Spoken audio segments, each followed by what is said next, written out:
Bu Rati, apa kabar? Baik, Ibu. Assalamualaikum. Salam.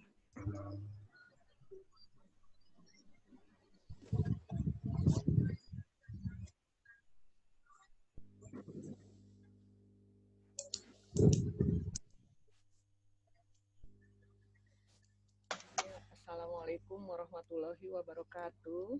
Salam. Salam warahmatullahi wabarakatuh. Sambil menunggu yang lain, saya ingin menampilkan dulu slide video yang kemarin sudah dibuat supaya nanti bisa dilihat langsung. Setelah itu nanti akan saya bacakan tata tertib, rundown, sekaligus pengenalan moderator dan narasumber.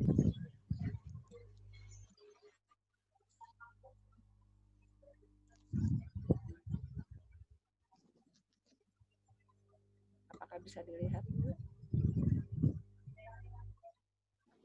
Kelihatan? Pak Tobib, kelihatan Pak Tobib?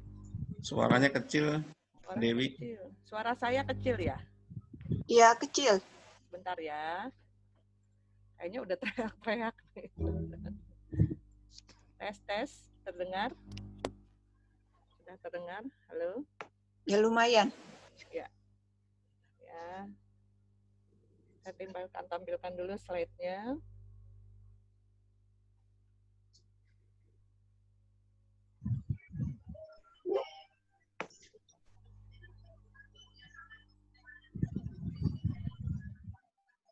Ini adalah slide yang kami tampilkan di Facebook, Instagram, dan WA kepada teman-teman yang Sekali suaranya enggak langsung ya. Bentar ya.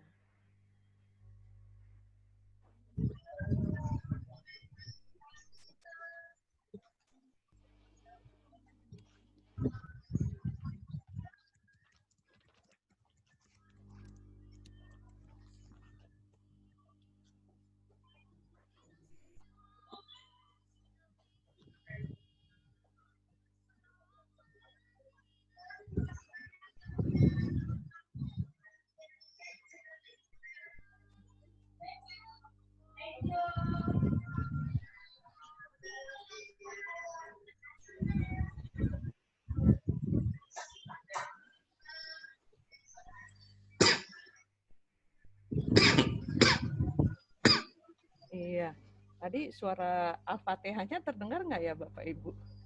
Saya lagi coba, tidak ya, berarti saya settingnya kurang nih. Mohon maaf, masih belajar.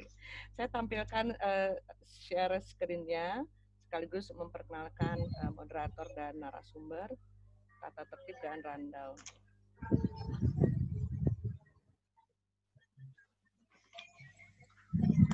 Ini bisa terlihat jelas? Bisa. Ya. Hari ini adalah ngaji online yang ke-17, tanggal 7 Agustus tahun 2020. Alhamdulillah Pak Tobib bisa hadir. Saya agak nodong-nodong nih ke Pak Tobib. Harus ada hadiah Pak Tobib ya, bukunya Pak Tobib bagus-bagus. Insya Allah. Lalu ini adalah rundown acara pembukaan, lalu pengajian bersama dipandu Ustadz Arif. Alhamdulillah sudah hadir ya Ustadz Arif ya, pembacaan surat Yasin bersama. Sambutan moderator oleh Profesor Dr. Reni Akbar Hawadi, MM Psikolog. Lalu pengenalan pembicara tamu, Dr. Tobib Al-Asyar MSI, yang hari ini judulnya adalah Spiritualitas dan Tantangan Kaum Milenial. Lalu tanya jawab melalui chatting dan penutup. Berikut ini adalah tata tertib bagi yang baru bergabung. Tata tertibnya adalah 1, peserta dalam posisi mendengarkan, tuliskan pertanyaan pada kolom question and answer. Tanya jawab dilakukan setelah paparan materi. Moderator yang akan memilih pertanyaan yang didiskusikan. Jika mengalami gangguan koneksi, silahkan leave sesaat, kemudian bisa bergabung kembali. Iya, saya bacakan dulu profil moderator kita, Ibu Profesor Dr. Lydia Friani Hawadi, MM Psikolog atau biasa dikenal dengan Ibu Reni. Ibu Reni lahir di Bandung tanggal 22 Maret tahun 1957. Promosi Doktor Psikologi tahun 93 dan pengukuhan Guru Besar Universitas Indonesia pada 1 Juli 2009. Publikasi karya diantaranya adalah Green Psychology bagi generasi masa depan Indonesia melalui pendidikan karakter. dalam buku Refleksi Karakter Bangsa, editor oleh Bapak Zulkifli Akbar, tahun 2008, bekerja sama dengan Kemenpora RI, dan menerbitkan 7 buku bertema Psikologi Pendidikan Keberbakatan, penerbit Grasindo Jakarta. Pelatihan yang pernah diikuti, Gifted and Talented Education Course di Purdue University tahun 92, dan Conference Institute Enrichment Program di USA Connecticut. PPSA 21, Lemhanas RI tahun 2017. Ada yang sambil ngeprint nih suaranya. Lalu tanda jasa yang diperoleh yaitu Satya Lencana Karya Satya 30 tahun, Kepres RI pada tanggal 2 April 2013. Berikut ini adalah kiprah Profesor Reni di dunia Islam di antaranya adalah tahun 62 hingga 72 belajar Tarekat Naqsabandiyah dengan Profesor Dr. Syekh Haji Jalaluddin. Lalu 2003 founder Kajian Islam dan Psikologi PSKTTI Universitas Indonesia. Tahun 2007 hingga 2019 Dewan Pakar MAAI, Majelis Ilmuwan Muslimah Indonesia. Tahun 2009 hingga 2012 Ketua PSKTTI Pasca Sarjana Universitas Indonesia. Tahun 2010 hingga 2013 menginisiasi pengajian Sivitas Fakultas Psikologi UI. 2019 hingga 2023 Wakil Ketua Umum Majelis Alimat Indonesia, Majelis Ilmuwan Muslimah Indonesia. Dan tahun 2020 Profesor Reni menginisiasi ngaji online Keluarga Besar Kajian Islam dan Psikologi. Jabatan yang pernah dijalani diantaranya adalah Dirjen PAUDNI, Kementerian Pendidikan dan Kebudayaan tahun 2012 hingga 2014. Anggota Senat Akademik Universitas Indonesia tahun 2007 hingga 2012. Anggota Dewan Guru Besar Universitas Indonesia 2015 hingga 2020, dan Ketua Dewan Guru Besar Fakultas Psikologi Universitas Indonesia periode 2016-2020. Bawah ini ada alamat email, website, dan Instagram yang bisa dihubungi. Selanjutnya, berikut ini adalah profil Pak Tobib, Dr. Tobib Al-Asyar. Beliau dosen di PSKTTI, walaupun saya belum pernah diajar langsung oleh Pak Tobib. Pak Tobib lahir di Grobogan tanggal 5 Mei tahun 73, dosen Psikologi Islam PSTTI SKSG Universitas Indonesia. Kolumnis dan penulis buku-buku keislaman dan remaja, Kabak Kerjasama Luar Negeri Kementerian Agama RI, pendidikan S1 IAIN Jakarta tahun 97, program S2 PPS UI tahun 2007, dan program S3 SPS UIN Jakarta tahun 2013. Ini karya buku ini ada yang unik nih, karena milenial banget. Ada Sufi Funky, GIP tahun 2005, lalu Fikih Gaul 1 dan Fikih Gaul kedua. Era milenial ya, remaja berkarakter dan berencana tahun 2014, tips dan trik haji umroh, lalu psikologi Islam dan pesona tradisi keilmuan. Di bawah ini ada untuk silaturahim Facebook, Twitter, Instagram, dan YouTube Rumah Pintar TV.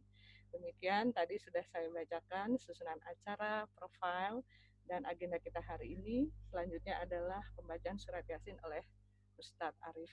Kepada Ustadz Arif kami persilakan. Bismillahirrahmanirrahim. Assalamualaikum warahmatullahi wabarakatuh. Astaghfirullahal azim alladzi la ilaha illa huwal hayyul qayyum wa atubu ilaih. Asyhadu an la ilaha illallah wa asyhadu anna Muhammadan abduhu wa rasuluh. Allahumma shalli ala sayyidina Muhammad wa ala ali sayyidina Muhammad. إلى حضرة المصطفى محمد صلى الله عليه وسلم وعلى آله وأزواجه وذريته وأصحابه والتابعين ومن تبعهم بإحسان إلى يوم الدين. شيء لله ولنا ولهم الفاتحة. أعوذ بالله من الشيطان الرجيم. بسم الله الرحمن الرحيم. الحمد لله رب العالمين الرحمن الرحيم مالك يوم الدين. إياك نعبد وإياك نستعين. اهدنا الصراط المستقيم صراط الذين أنعمت عليهم غير المغضوب عليهم ولا الضالين آمين.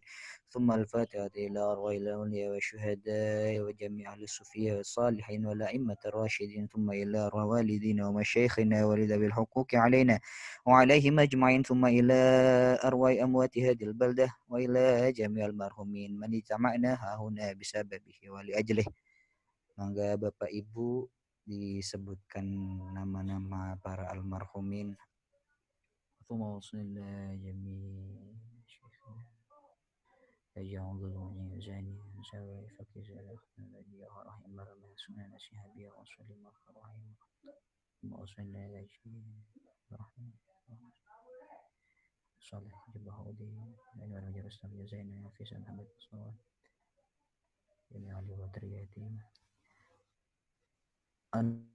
Allah يغفر لهم ويرحمهم ويعلي درجات في الجنة وينفعنا بأسرارهم وأنوارهم وعلومهم في الدين والدنيا والآخرة بجاه المصطفى محمد صلى الله عليه وسلم بسر الفاتحة.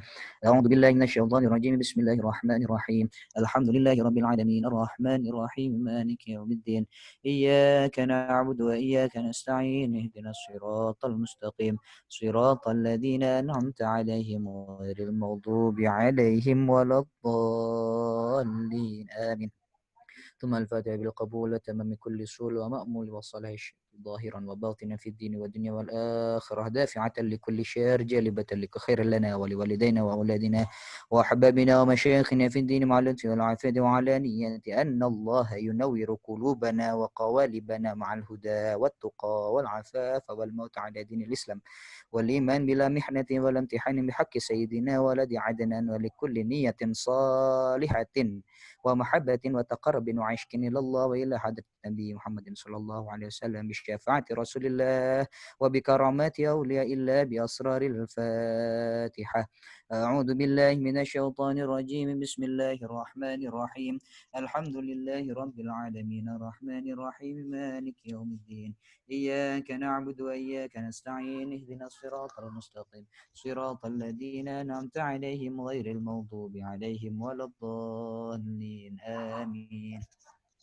تقبل الله منا ومنكم تقبل يا كريم. أعوذ بالله من الشيطان الرجيم. بسم الله الرحمن الرحيم.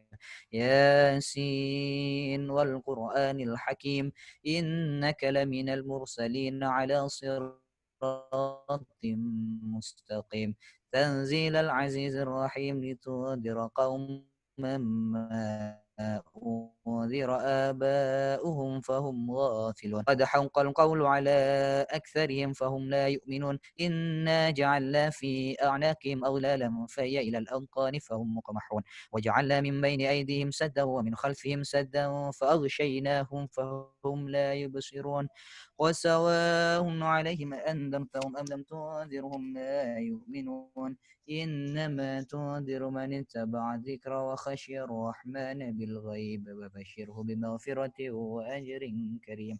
إنا نحن نحيي الموتى ونكتب ما قدموا وآثارهم وكل شيء أحصيناه في إمام مبين واضرب لهم مثلا أصحاب القرية إذ جاءها المرسلون إذ أرسلنا إليهم اثنين فكذبوهما فعزتنا بثالث فقالوا إنا إليكم مرسلون قالوا ما أنتم إلا بشر مثلنا وما أنزل الرحمن من شيء إن أنتم إلا تكذبون قالوا ربنا يعلم إنا إليكم لمرسلون وما علينا إلا البلاغ المبين قالوا إنا تطيرنا بكم لئن لم تنتهوا لنرجمنكم وليمسنكم منا عذاب أليم قالوا طائركم معكم أئن ذكرتم بل أنتم قوم مسرفون وجاء من أقصى المدينة رجل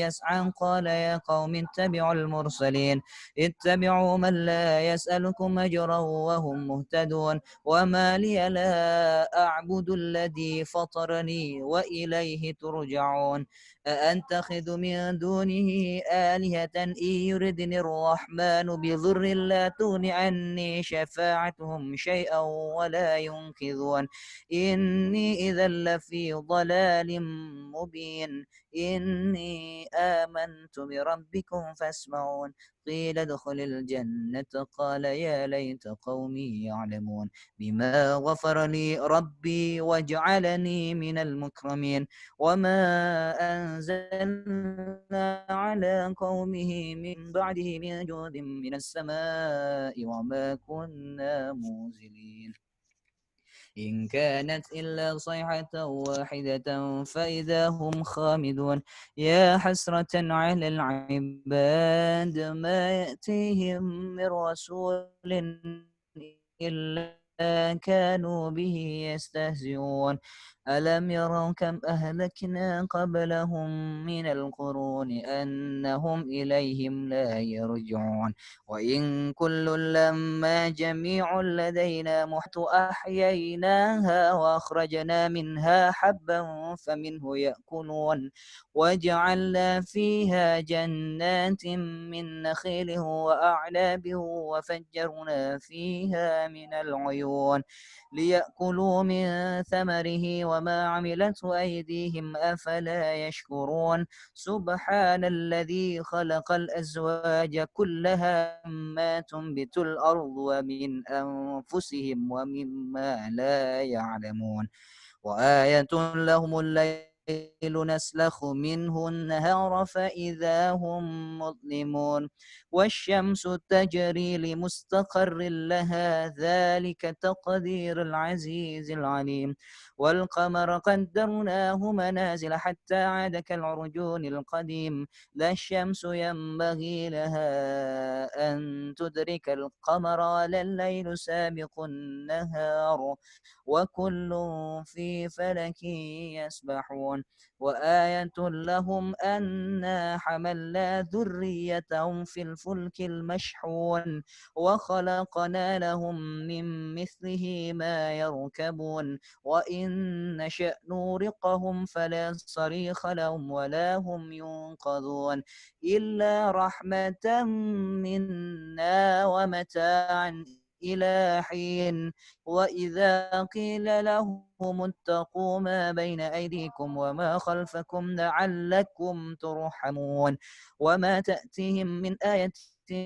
آيات ربهم لا كانوا عنها معرضين وإذا قيل لهم أنفقوا مما رزقكم الله قال الذين كفروا للذين آمنوا أنطعم من لو يشاء الله أطعمه إن أنتم إلا في ضلال مبين ويقولون متى هذا الوعد إن كنتم صادقين ما ينظرون إلا صيحة واحدة تأخذهم وهم يخصمون فلا يستطيعون توصية ولا إلى أهلهم يرجعون ونفخ في الصور فإذا هم من الأجداث إلى ربهم ينسلون قالوا يا ويلنا من بعثنا من مرقدنا هذا ما وعد الرحمن وصدق المرسلون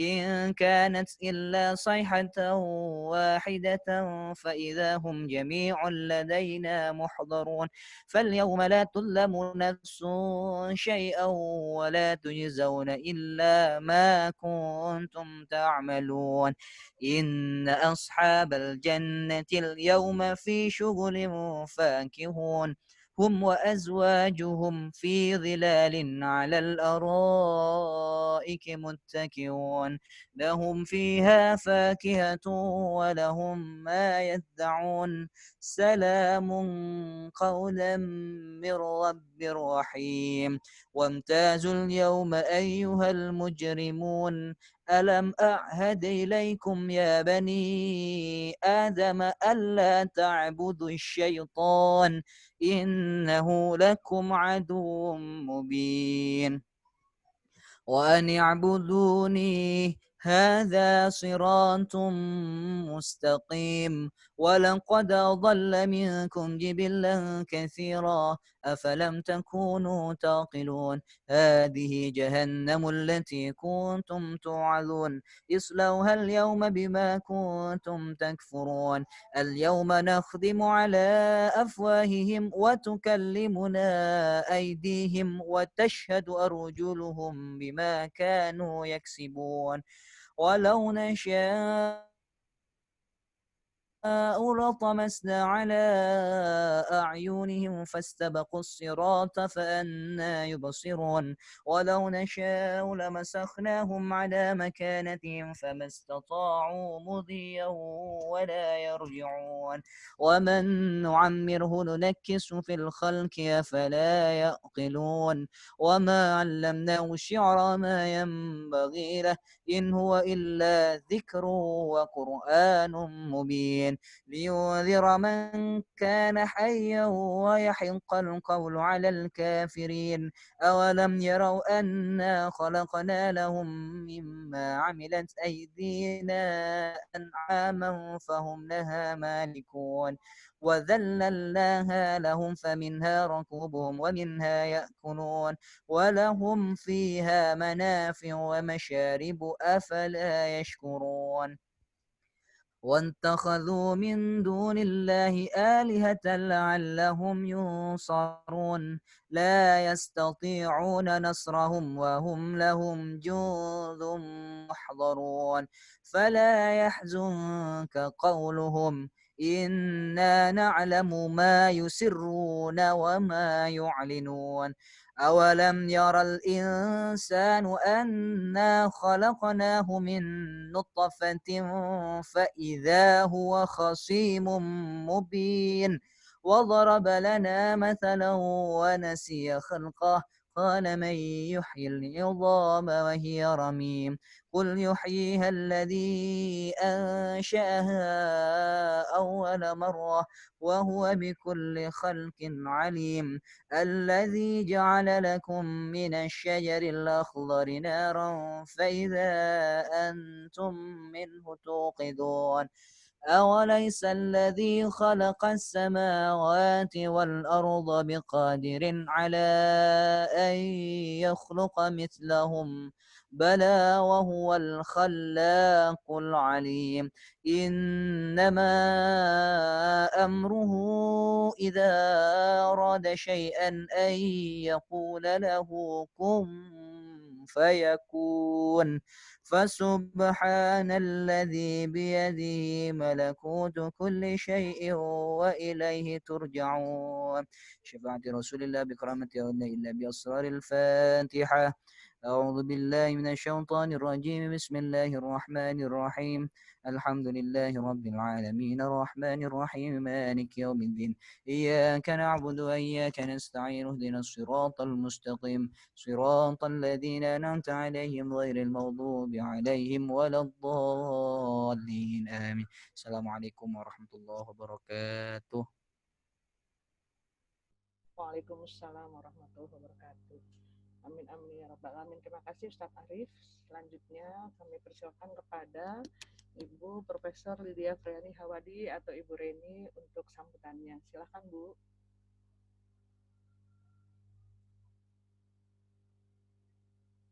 Suaranya masih mute Bu, maaf.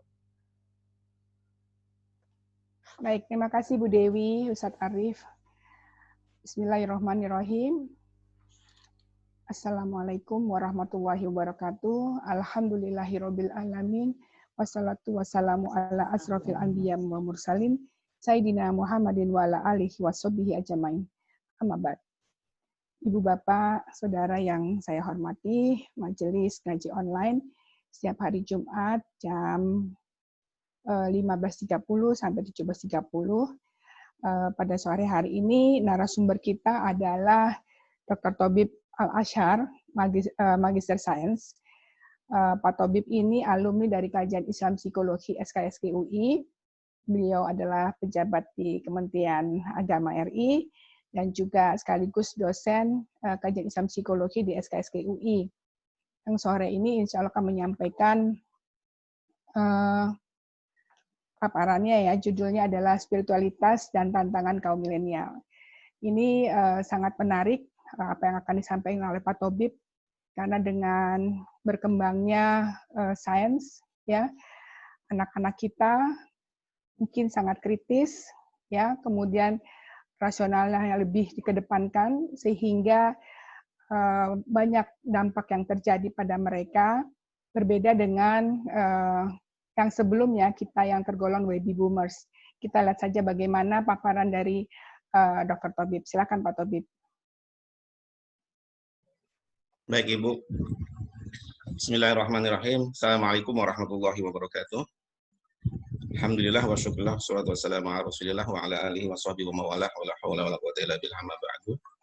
Yang saya muliakan, yang saya banggakan Profesor Reni Akbar Hawadi, para ilmuwan, para profesor, para doktor, Bapak Ibu sekalian, peserta ngaji online pada sore hari ini, merupakan sebuah kebanggaan dan kehormatan buat saya bisa diberi kesempatan untuk berbagi pada sore hari ini untuk membincang sesuatu yang menurut saya cukup penting untuk kita ketahui bersama.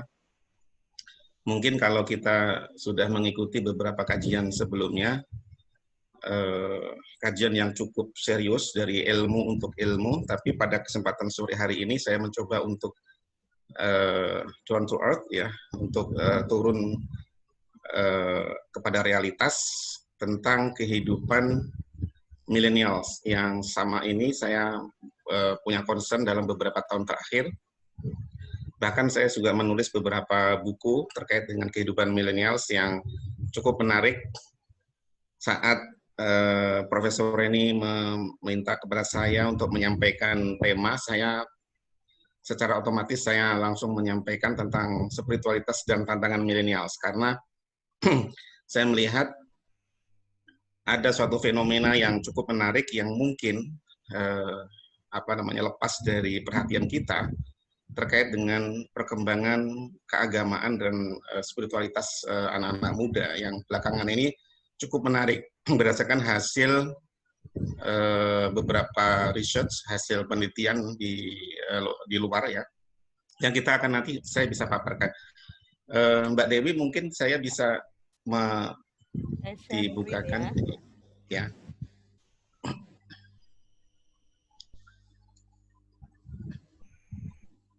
Baik, Bapak Ibu sekalian yang saya hormati, tema kajian pada sore hari ini saya berikan tema tentang spiritualitas dan tantangan kaum millennials. Ya, saya ingin memulai untuk pengenalan terhadap generasi terlebih dahulu. Ini sebagai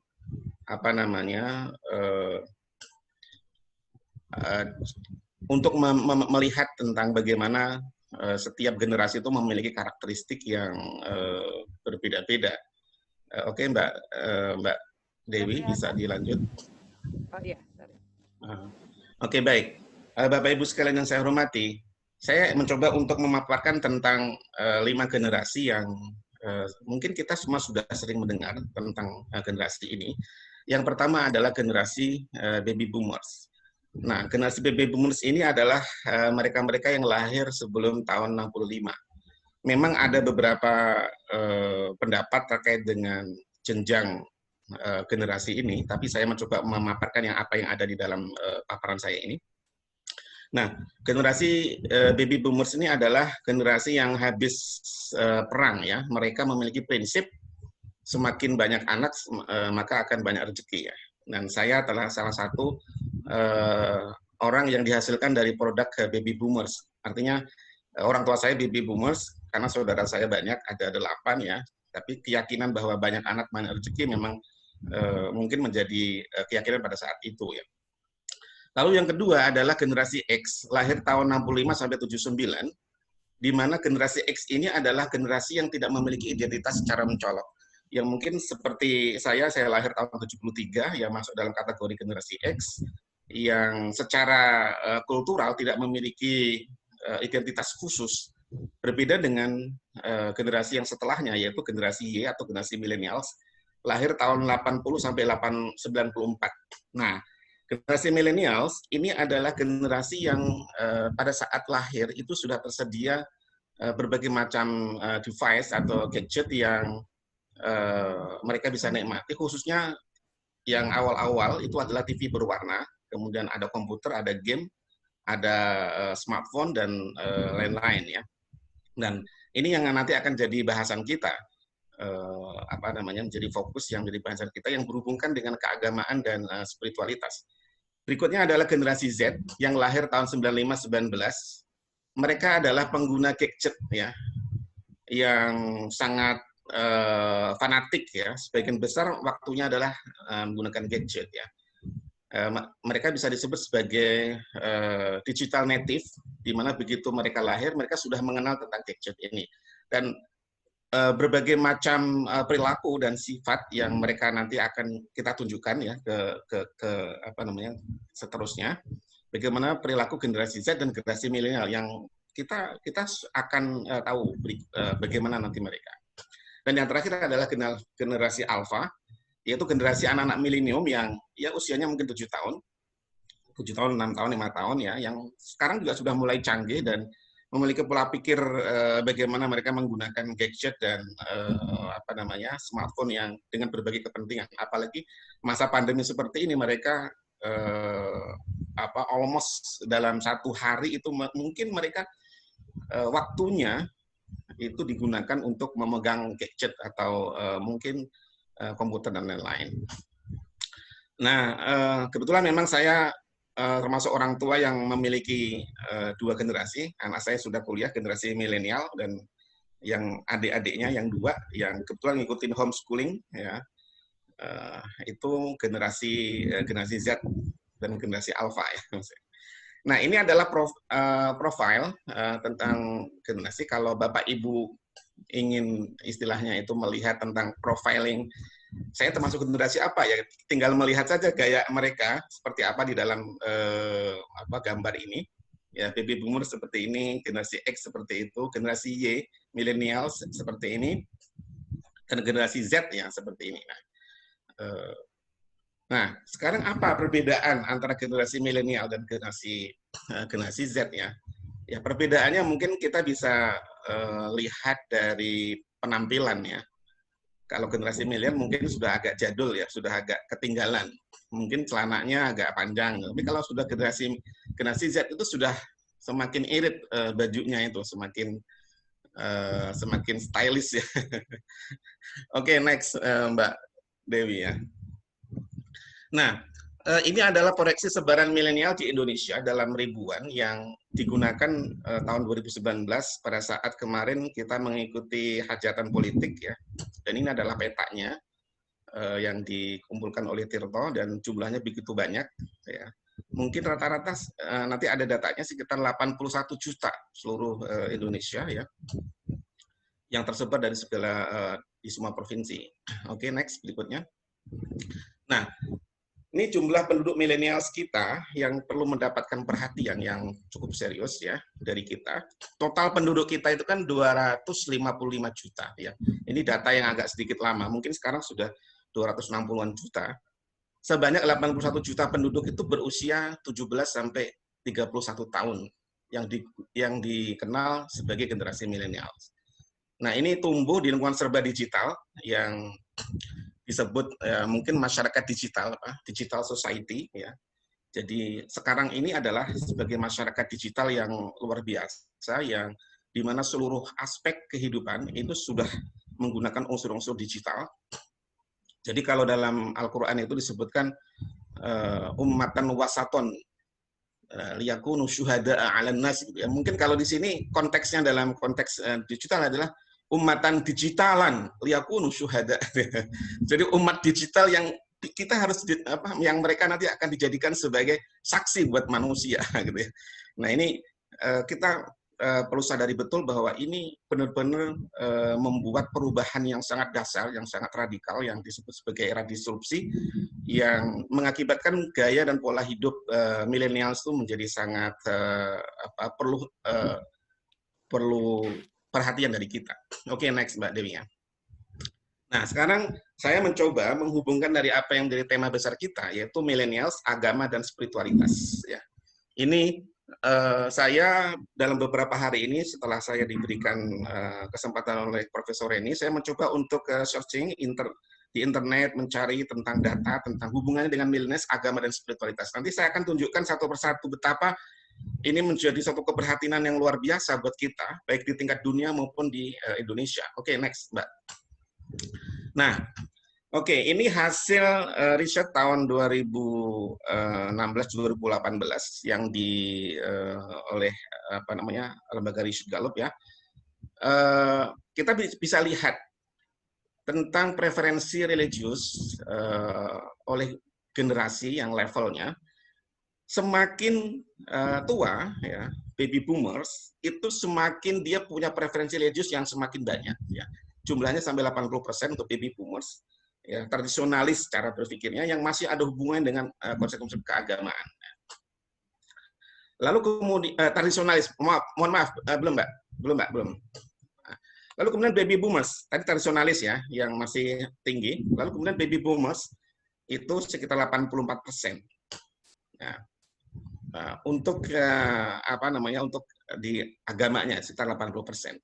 Untuk generasi X itu semakin berkurang. Jadi semakin mengerucut ke sini itu perhatian terhadap keagamaan itu semakin berkurang. Itu 79%, dan millennials ini menjadi 68%, dan kenaikannya di mana? Kenaikannya adalah di itu tadi yang no religion. Nanti kaitannya dengan bahwa millennials cenderung kepada unsur-unsur spiritual yang tidak terkoneksi atau tidak terhubung langsung dengan agama. Oke, berikutnya. Nah, ini juga data yang disebutkan hasil riset dari Pew Research Center tahun 2017-2019 ya. Jadi totalnya seperti ini populasinya. Ini dilakukan di Amerika ya.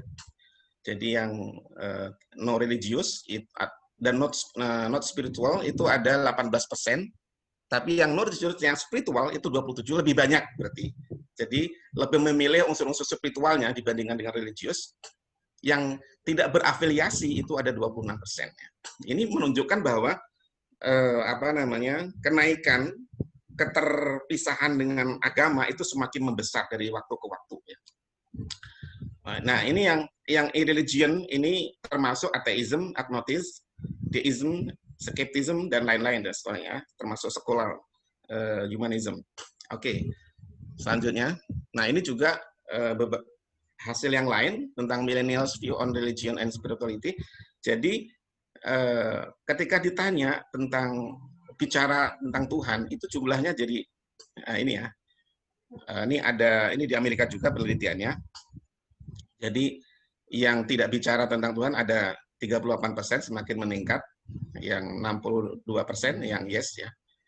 Nah, tapi untuk yang melihat dari berbagai agama 48% sama 52%. Ini data-data yang saya temukan setelah saya melakukan riset kecil di internet. Oke, berikutnya Mbak.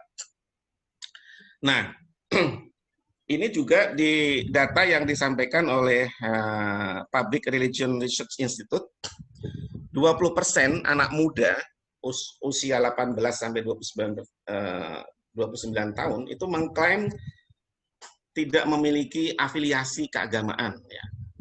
Pada tahun 96.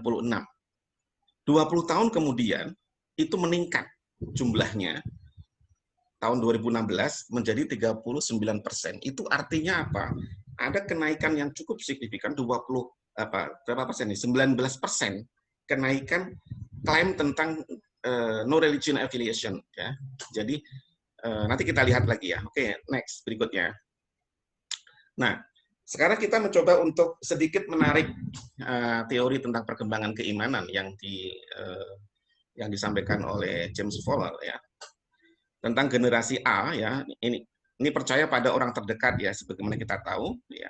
Kemudian untuk tahun yang berikutnya, tahun yang Tuhan dikagumi, generasi Z berpikir konkret, komitmen pada idealitas ya, generasi Y, millennials ya, beriman secara kritis. Nah, ini beriman secara kritis ini yang nanti mungkin saya bisa sebut sebagai titik rentan anak-anak muda yang pada akhirnya mereka akan memilih untuk menjadi seorang agnostik atau seorang ateisme ya.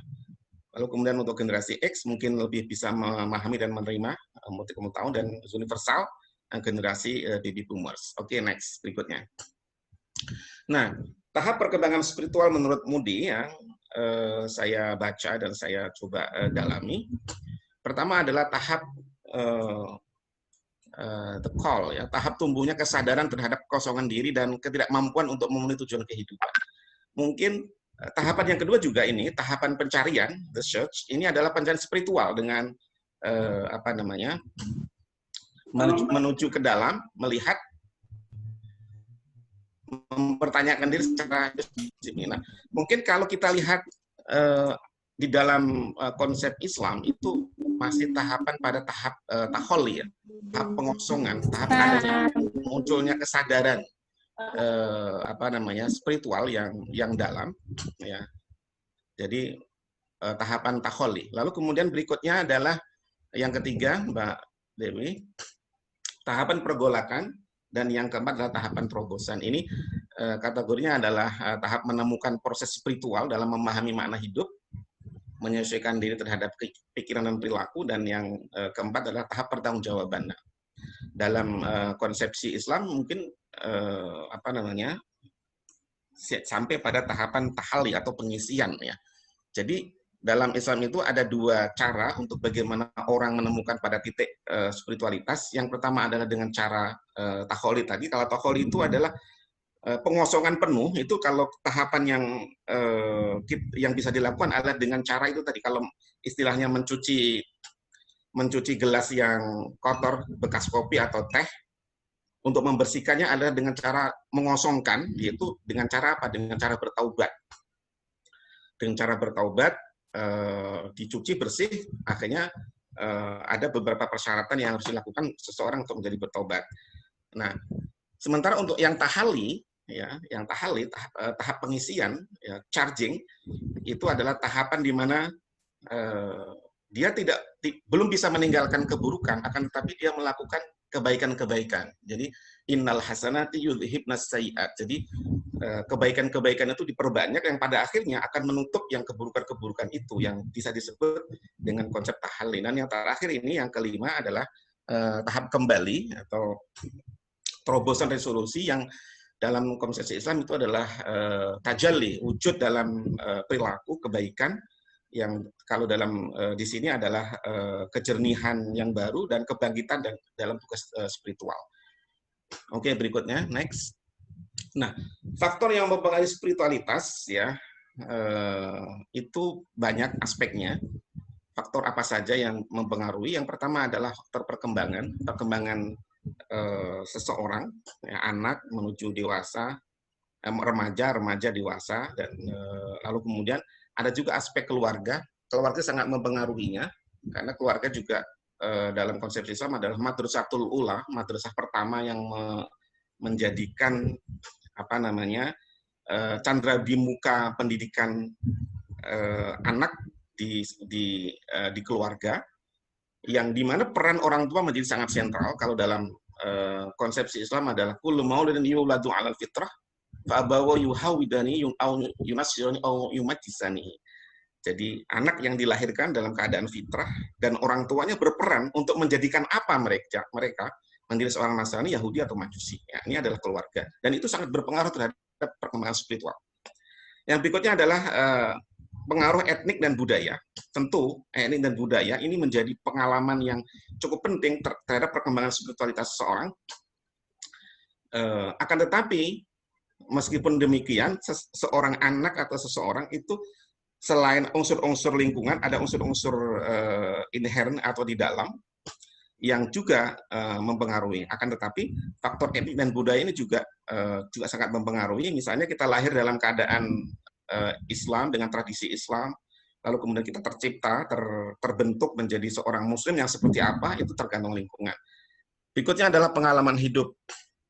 Nah, pengalaman hidup itu juga sangat mempengaruhi bagaimana seseorang pengalaman hidup masa lalunya ini bisa mempengaruhi terhadap ekspektasi tentang spiritualitas. Apakah dia ingin menjadi menaik atau menurun? Itu juga pengalaman hidup. Misalnya seseorang pernah punya pengalaman hidup putus cinta dengan kekasihnya, itu juga akan mempengaruhi terhadap membentuk kualitas spiritualnya. Lalu kemudian krisis dan perubahan.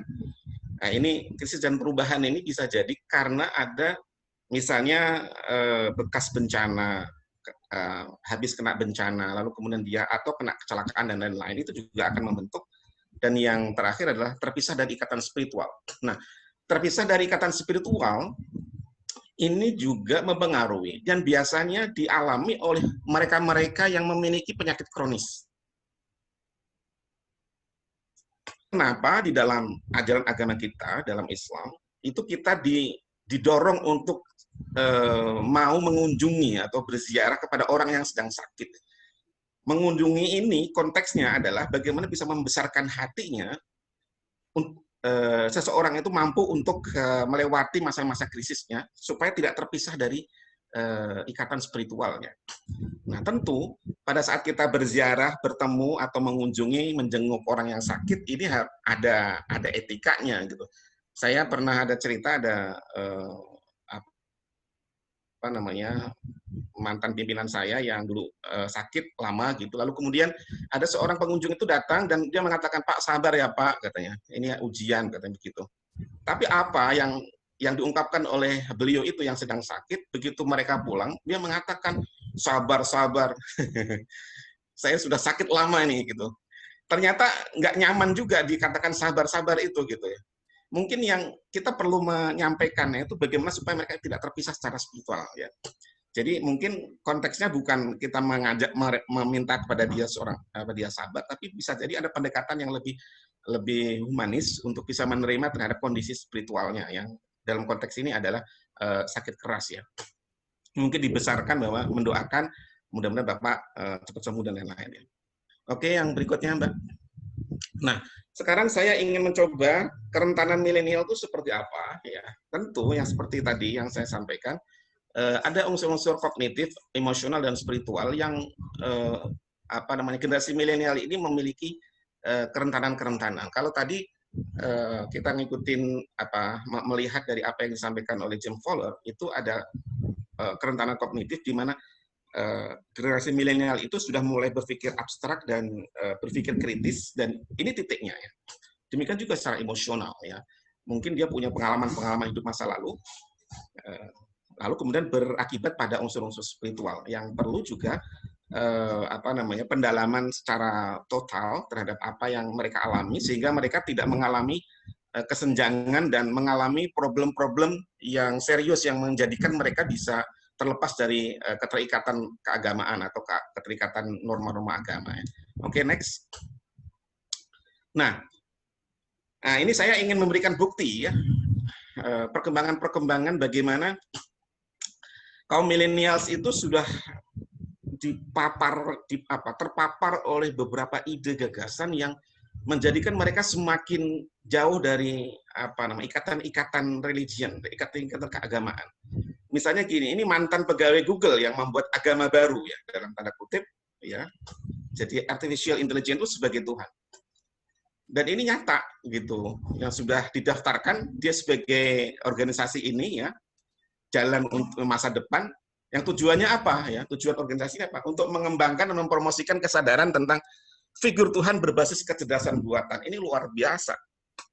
Apalagi saat dimana sekarang ini segalanya pakai robot ya. Nah, beberapa waktu yang lalu Pak Jokowi sudah menyampaikan bahwa eselon 3, eselon 4 di kementerian itu akan dijadikan oleh robot gitu ya. Termasuk saya mungkin nanti akan digantikan oleh robot, bukan saya. bukan ini lagi ya seorang, karena semuanya mungkin bisa di remote ya. Jadi ini karena berdasarkan kecerdasan buatan ya. Dan ini anak-anak milenial itu sudah sangat mengagumi dan memiliki preferensi digital yang luar biasa. Oke, next berikutnya. Nah, demikian juga ya, sekarang ini ada kecenderungan tentang wokeisme, yaitu next, oke ya, yang menjadikan kekacauan ya. Jadi wokeisme ini bukan hanya sekedar keyakinan untuk unsur-unsur kebutuhan ekonomi, produksi ekonomi, akan tetapi juga ada tujuan-tujuan kehidupan, tujuan identitas ya, yang bisa untuk mempromosikan kesejahteraan dan lain-lain. Jadi mereka sudah mencoba apa ya, sudah kehilangan keseimbangan tentang spiritualitas dengan spiritualitas itu, tapi memunculkan tadi karena spirit untuk bersaing, untuk maju dengan kecepatan yang ditawarkan oleh teknologi. Jadi tingginya kompetisi di dunia digital yang luar biasa. Oke, next. Nah, sekarang saya ingin berikan paparan tentang perkembangan keyakinan kaum muda Indonesia. Ya. Ini saya mendapatkan dari Tirto, saya juga agak tercengang. Ya. Jadi ada teis, ada ateis dan agnostik. Ya. Dan yang terdaftar yang di ateis Kensus.com itu yang dikelola oleh Aliansi Ateis Internasional itu sebanyak 1.757. Nah, latar belakangnya, nah ini latar belakang agamanya, ini cukup mencengangkan. Paling banyak ada 56% adalah Islam. Ya. Ini lalu kemudian latar belakang para penganutnya, ya, 56,7% adalah sempat menganut Islam, sempat menganut Islam. Itu artinya apa? Dulu pernah menjadi Islam tapi nggak serius gitu. Jadi sempat menjadi Islam ya. Lalu kemudian latar belakangnya juga dia lulusan perguruan tinggi, universitas atau mahasiswa. Bayangkan 65%. Artinya apa? Ini orang-orang pintar, orang-orang yang punya daya logika yang cukup baik. Dan usianya, ini berarti milenial, 25 sampai 34 tahun. Dan mayoritasnya 77,2% adalah laki-laki. Ya, mungkin laki-laki suka yang mengeksplorasi terhadap pemikiran-pemikiran baru yang menantang, yang menarik gitu. Sehingga yang terjadi ini adalah kaum laki-laki 77%. Ya. Jadi latar belakang agama 56,7%, Kristen ada 15% Katolik, Buddha dan Hindu ya. Mungkin kita bisa melihat dari ya itu maklum saja itu terkait dengan persentase jumlah umat beragama. Ya, saya kira itu juga mempengaruhi ya logis juga kenapa Islam paling banyak ya karena memang mayoritas kita gitu. Tapi dengan angka ini itu cukup mengejutkan ya. Setidaknya ini ada kecenderungan bahwa anak-anak milenial itu sudah mulai mungkin bisa disebut sebagai alergi terhadap agama gitu. Dan saya termasuk orang yang memang sudah lama mencoba mencermati terhadap perilaku mereka itu yang mungkin mereka kurang tertarik terhadap term atau simbol-simbol keagamaan ya. Kalau misalnya ngajak mereka yuk ngaji di masjid itu mereka tuh males gitu ngaji gitu ya. Apalagi ada teks Arabiknya dan lain-lain itu menjadikan mereka seperti mungkin kayak alergi lah gitu ya. Tapi kalau mereka ayo nongkrong ya nongkrongnya di mana? Nongkrongnya di halaman masjid. Tapi yang diobrolin nanti hal-hal yang bersifat tentang kehidupan mereka. Oke, next berikutnya. Nah, sekarang saya ingin mengungkapkan tentang fenomena konversi agama, ya perpindahan agama. Ya. Ini ada beberapa alasan kenapa orang berpindah agama. Apalagi beberapa selebritis muda yang juga berpindah agama ini dengan berbagai alasan. Ya. Nah, alasannya itu adalah mempertanyakan agama yang dianut sejak lahir. Ini adalah mungkin bagian dari kegelisahan mereka. Ini apa sih sebenarnya yang saya anut ini gitu. Dan saya membaca dari beberapa bacaan di internet itu bahwa salah satu alasan mereka mencoba untuk berpindah agama dan mungkin melepaskan dari ikatan agama itu adalah fenomena tentang radikalisme. Ya, mungkin disebut ya saya baca itu ya, wallahu alam itu adalah kasus tahun 2017 pada saat Pilkada DKI. Ya. Itu menjadi salah satu sebab juga menjadikan sebagian orang menjadi alergi dan kurang tertarik terhadap agama secara formil. Nah, yang kedua adalah meningkatnya aksi radikal. Iya, tadi yang saya sebutkan juga aksi radikal yang adanya pengeboman, adanya kecenderungan radikalisme di media sosial yang begitu banyak, hate speech dan lain-lain itu juga menjadikan orang jadi jenuh ya. Apalagi perdebatan masalah ini, masalah agama ini sudah lama, sudah sejak zaman para filosof zaman dulu ya. Ada Nietzsche, ada beberapa filosof yang lain mencoba untuk ke sana, termasuk beberapa dalam tanda kutip nabinya nabinya ilmuwan di ilmuwan mainstream ya, itu juga mengajarkan banyak konsep-konsep yang mempertentangkan nilai-nilai keagamaan. Berikutnya adalah alasan pindah agama. Sebentar Mbak. Adalah menikah atau ikut pasangan ya. Jadi nikah ini ya, beda agama ya, bukan nikah campuran ya. Kalau nikah campuran itu antar negara ya. Kalau ini adalah nikah beda agama yang tidak diatur di dalam di dalam aturan perundang-undangan kita, dan saya belum mencari secara khusus berapa jumlah pasangan konversi agama ya, perkawinan maksudnya. Jumlahnya ada berapa? Saya belum sempat research. Nanti kapan saya akan coba cari, karena itu fenomenanya cukup banyak. Ya. Jadi mereka menikah di luar, lalu kemudian nanti didaftarkan di kita di catatan sipil. Ya, faktanya memang begitu banyak ya. Lalu kemudian adalah ingin menemukan cara hidup paling cocok ya. Artinya berarti selama ini mereka menganut agamanya belum merasa cocok ya. Akhirnya dia mencoba untuk menggali mengeksplorasi terhadap keyakinan-keyakinan lain yang barangkali itu bisa cocok ya. Oke, berikutnya. Oke, ini adalah peta tentang agnostik ya. Ada agnostik, ada gnostik ya. Jadi pemetaannya tuh agnostik, ada agnostik yang teis, ada agnostik yang ateis. Ini kecenderungan orang nih sekarang nih ya. Orang sudah nggak peduli lagi mau sholat apa enggak. Banyak sekali loh. Ya, malas sholat. Ya mungkin dia seorang agnostik ya, yang teis mungkin ya. Dia masih percaya sama Allah, ya ikut sholat juga. Kadang-kadang sholatnya 2 kali dalam setahun ya. Sholat Idul Adha sama Idul Fitri ya. Yang kelihatannya ini, tapi kecenderungan kesehariannya mungkin dia tidak melaksanakan itu ya. Jadi ini petanya. Berikutnya, Mbak. Nah, ini beberapa contoh tokoh ateisme yang cukup berpengaruh ya. Ini Richard Dawkins yang sekarang masih ada ya. Kalau kita lihat di di internet tuh banyak sekali quote-quote-nya yang kita bisa temukan. Oke, next berikutnya yang juga berpengaruh terhadap gerangan. Nah, ini saya menemukan ini tahun 2015 ya. Meninggalkan Islam, bagaimana saya menjadi seorang ateis. Salah satu quote yang disampaikan oleh dia, ini anak milenial ini ya.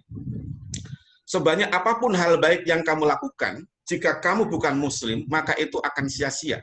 Bahkan sejak dulu saya sulit menerima hal tersebut. Ini kan butuh penjelasan ini. Dalam beragama kita ini butuh penjelasan. Artinya apa? Selama ini berarti dia, ini seorang Aditya ini, saya copy dari internet dan di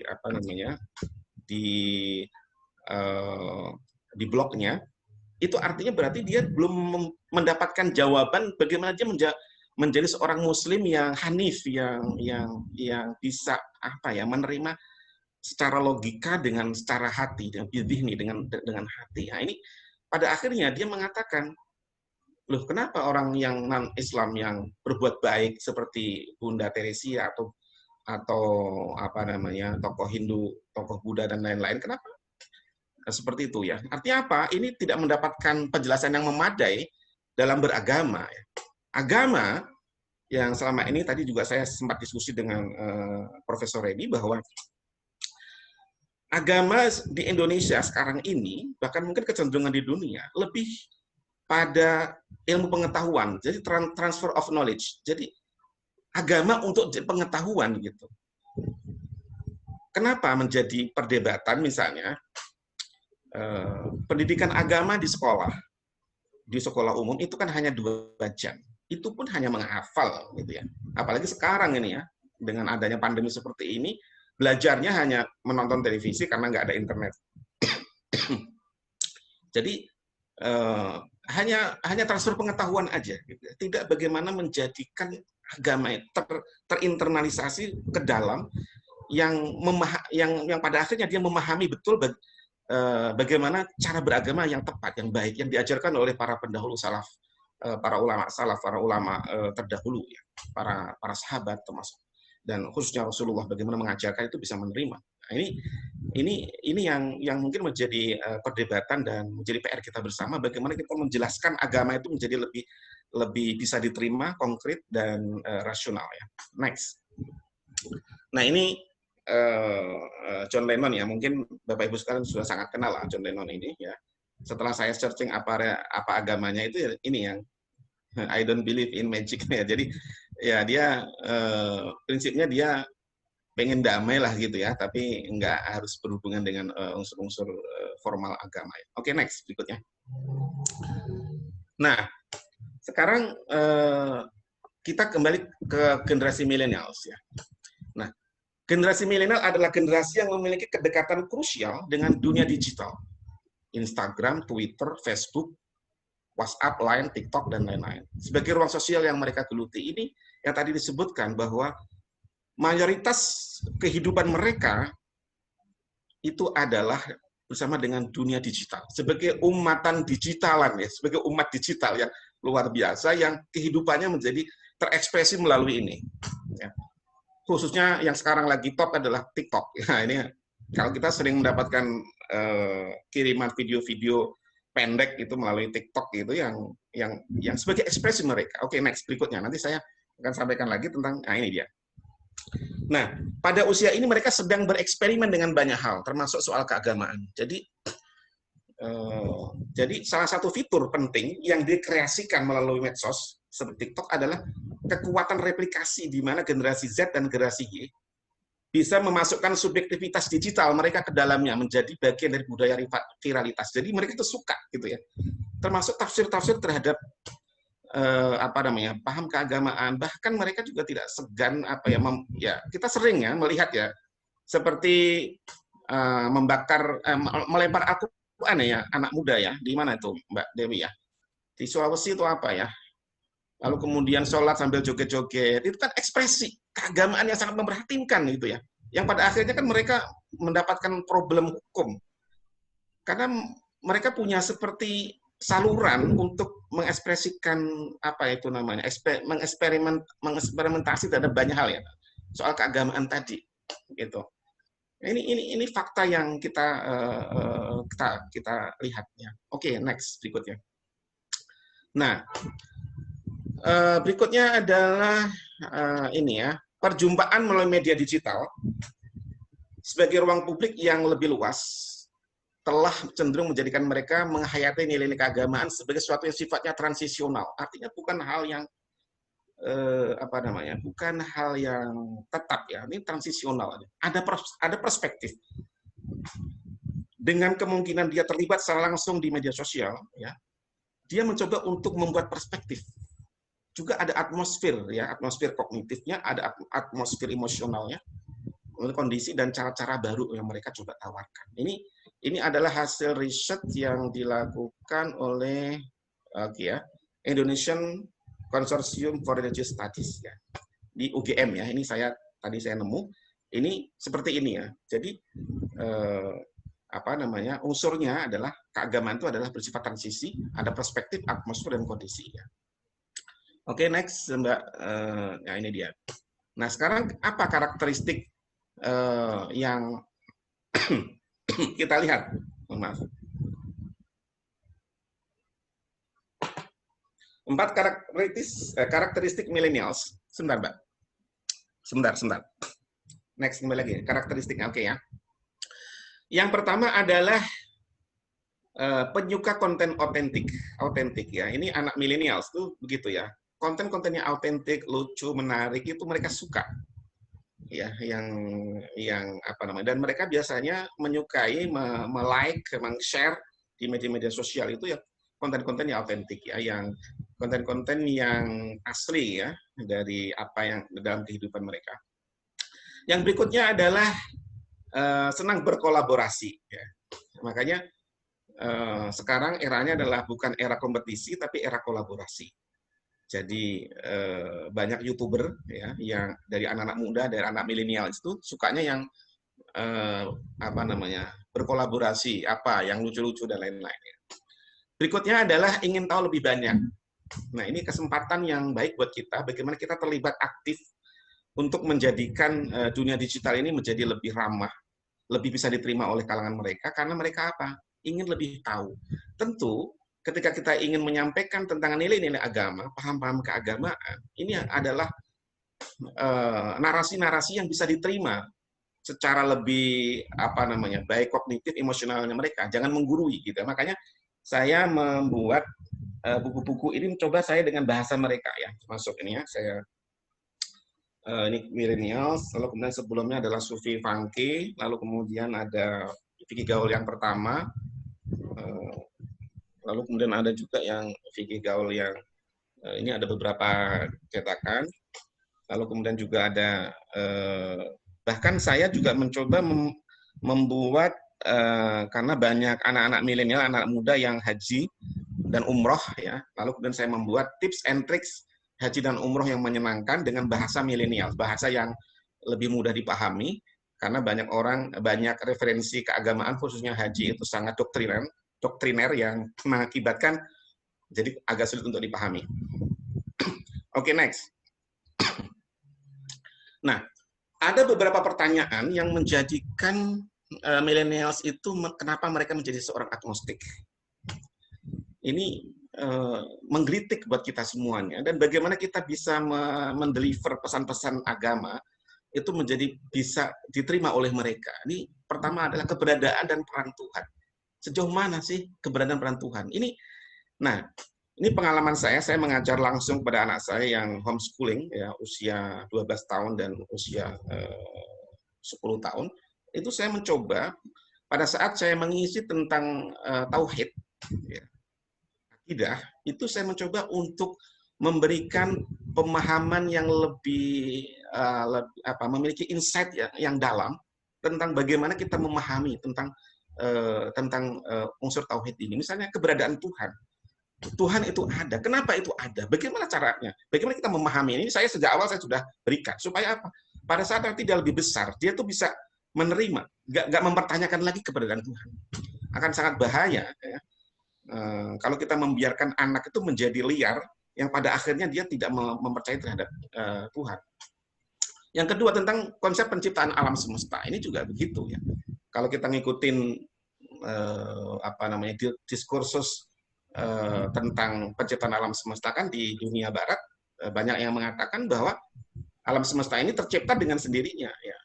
Jadi bahkan Stephen Hawking mengatakan bahwa penciptaan alam ini cukup dipahami dengan sains, tidak memerlukan Tuhan untuk memahaminya gitu ya. Ini buat anak-anak yang milenial itu cukup mengkhawatirkan ya. Lalu kemudian kontradiksi peran akal dan iman. Nah, ini juga perdebatan yang sebenarnya sudah lama antara peran akal dan iman atau tauhid itu seperti apa ya. Mungkin atau wahyu ya. Kalau dulu kan para teolog itu berdiskusi tentang peran akal, wahyu, rasionalisme yang dipelopori oleh kaum Mu'tazilah. Lalu kemudian ada Asy'ariyah dan Maturidiyah dan lain-lain ya, yang menjadi perdebatan yang cukup panjang dalam khasanah teologi Islam ya. Sehingga ada yang mengatakan bahwa keberadaan akal, hasil akal itu adalah sebagai konfirmasi terhadap wahyu. Nah, ini kontradiksi ini yang menjadi juga perdebatan di antara mereka. Lalu kemudian soal otentisitas kitab suci. Orang merasa ada sebagian anak muda yang meragukan otentisitas semua agama, termasuk Al-Quran. Walaupun kita sudah berbusa-busa mengatakan bahwa Al-Quran itu akan dijaga oleh Allah ya sampai hari kiamat ya, tapi bagaimana kita bisa memberikan penjelasan ini penting ya, supaya mereka menjadi lebih yakin tentang otentisitas kitab suci Al-Quran. Lalu apakah surga dan neraka itu ada? Ini juga menjadi perdebatan ya. Kalau ada surga ada neraka, kenapa ada hukum di dunia? Ada rajam, ada dan lain-lain. Bagaimana cara menjelaskan itu? Nah, yang berikutnya adalah agama menjadi sumber kekerasan. Ini juga pemicu buat sebagian milenials untuk menjauh ya. kenapa keberadaan agama justru menjadi problem, tidak adanya saling menghormati, tidak adanya saling memanusiakan sesama dan lain-lain, ya itu juga menjadi fakta. Lalu kemudian adalah, adakah kehidupan setelah mati? Ini juga menjadi masalah yang pertanyaan-pertanyaan mereka. Oke, next.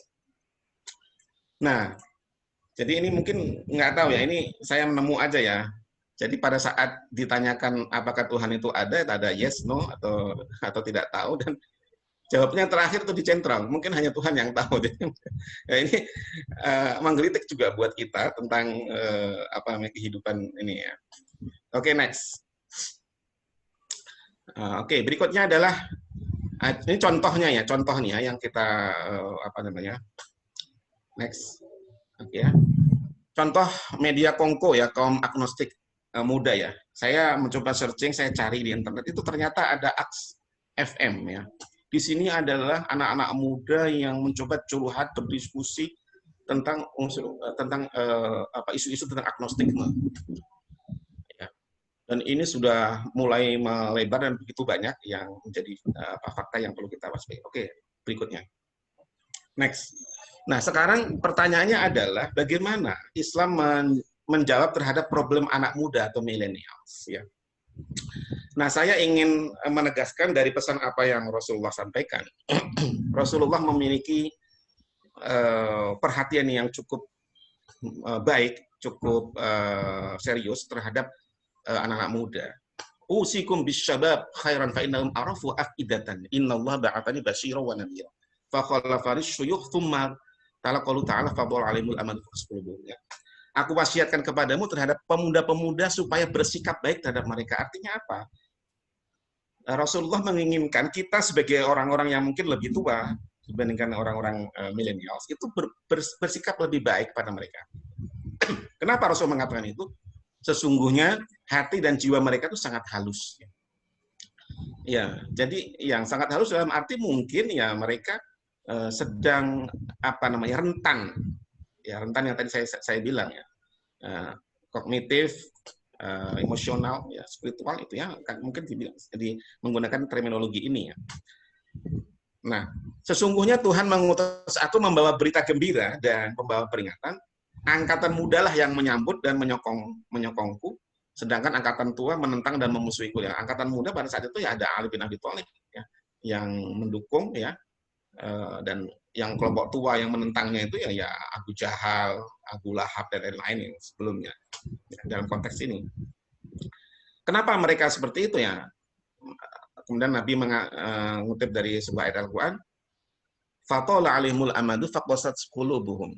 Ya, maka sudah terlalu lama waktu hidup yang mereka lewati sehingga hati mereka menjadi beku dan kasar ya. Mungkin makanya kadang-kadang generasi baby boomers dengan milenial itu nggak cocok ya. Mungkin konteksnya di sini ya. Yang mungkin yang lebih sepuh ini ya mungkin sudah merasa terlalu banyak makan garam, lalu kemudian mereka sering mengatakan, udahlah kamu anak baru kemarin sore, kamu nggak tahu apa-apa, bisa jadi begitu ya. Oke, next.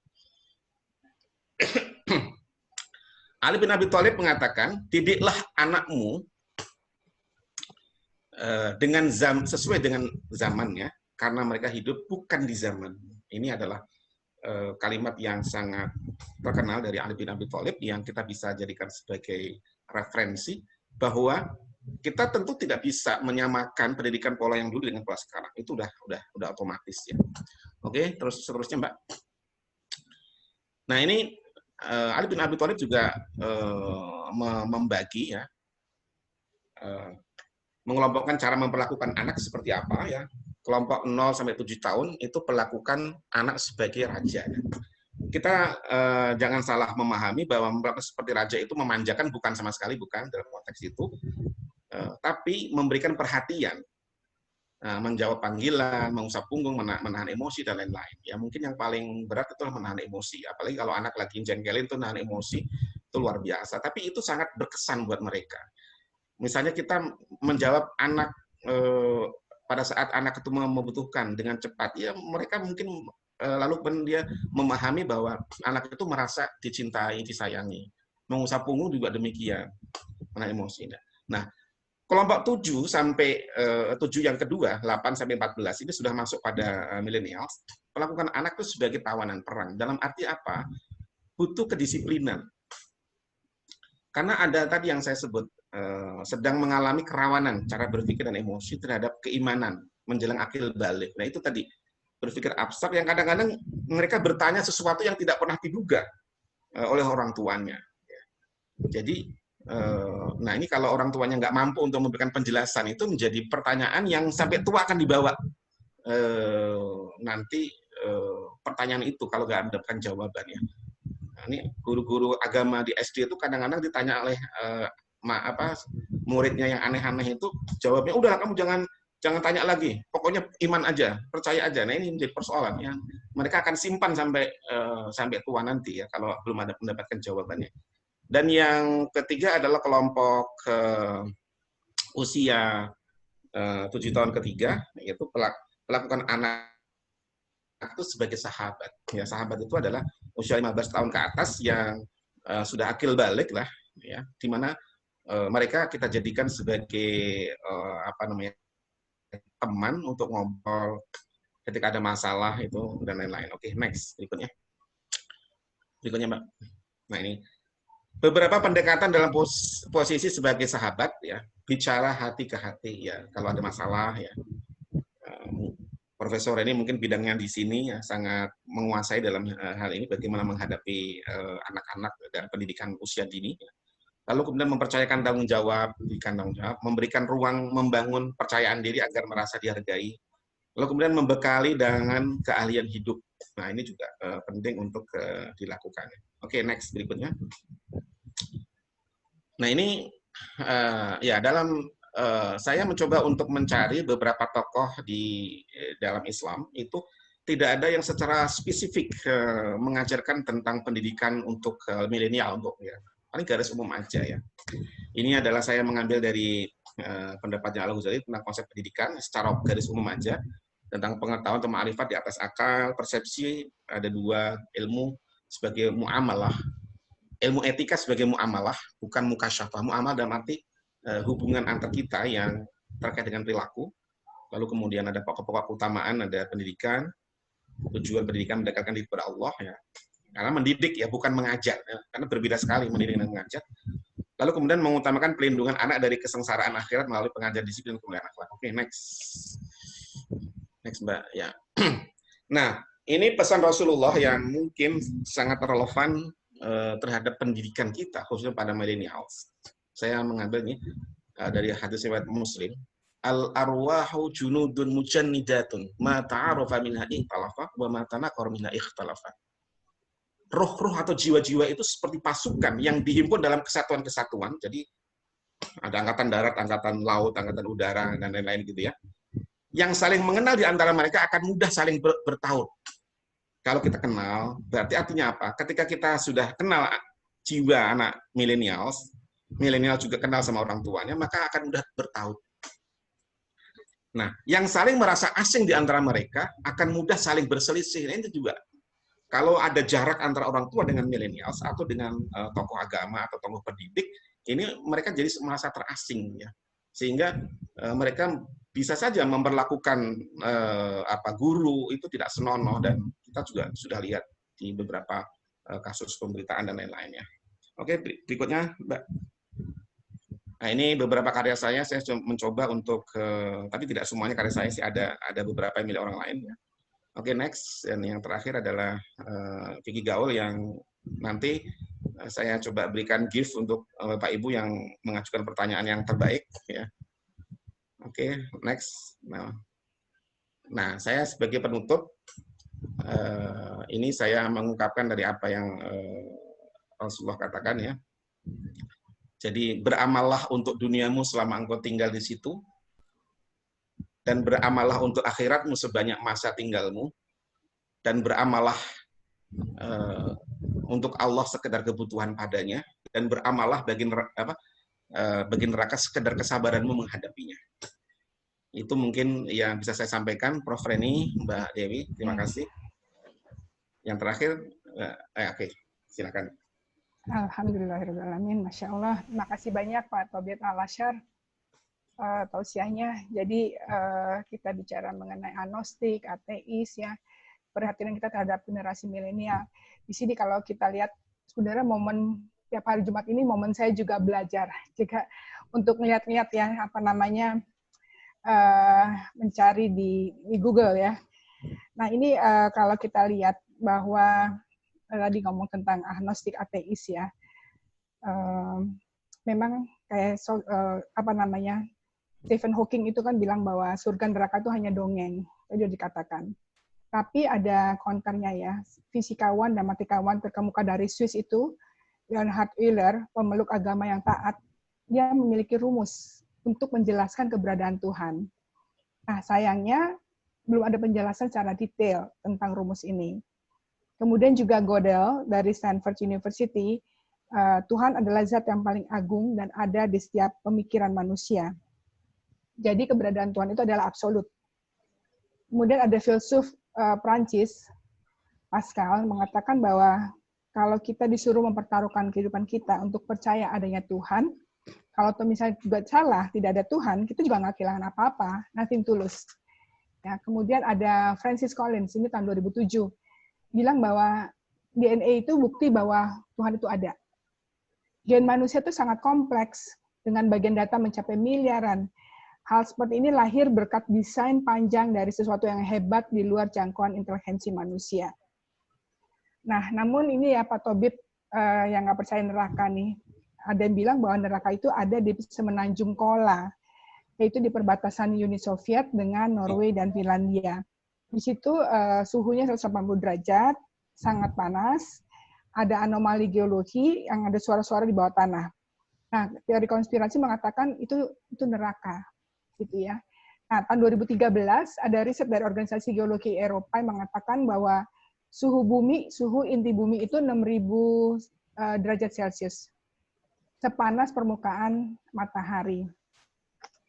Nah, memang dengan kita kembali pada kaum milenial, yang ciri khasnya itu adalah curiosity tinggi, sangat kritis, sementara pelajaran agama yang diberikan sangat dogmatis. Saya coba lihat bahwa jumlah pelajaran agama kita nih Pak Tobib, di SD cuma 4 jam, SMP 3 jam, dan SMA 3 jam. Dan itu dicekokin. Ya. Tadi disebut-sebut tentang internalisasi. Bagaimana menginternalisasi.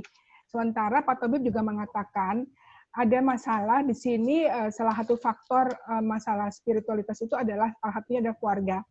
Jangan-jangan penyumbang terbesar dari anak-anak ini juga adalah keluarga dengan kesibukan orang tuanya yang baby boomers ya, yang harus bekerja, suami dan istri, yang hanya